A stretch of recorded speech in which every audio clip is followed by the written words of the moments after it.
went to collect school fees. School fees was 870 naira then. Benue State University, 870. I don't know how much they pay now, but it was 870 then. I used 400 naira from Northbound Park to Abuja. Know that Abuja Park, Nyanya Park. That was the Benue Park then. And then navigated to town.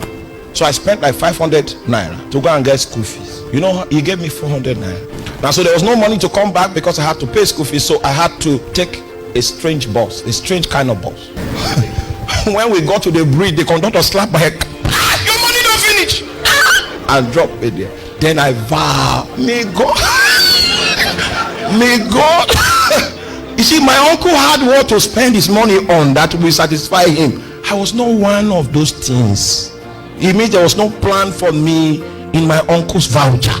I vow that I will not pass from then. He'll wait for the next semester to find out whether I survive.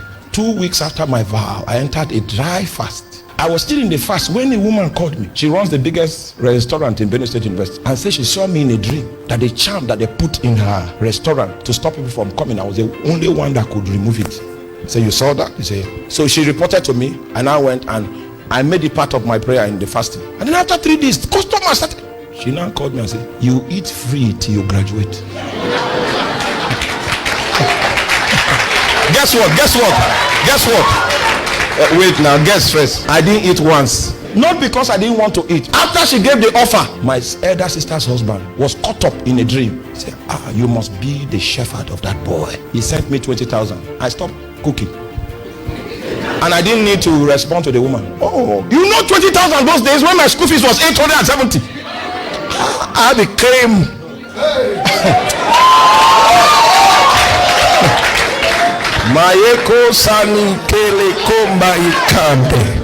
And from that point, God became my father.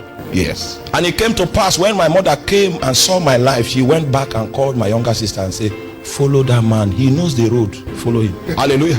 Last year I went home to preach, and then my family gathered. The ones that are still alive, my uncles, aunties, and they said, we are proud that you came through our family. That's the same man that left on the bridge without a shepherd. Force God to bless him.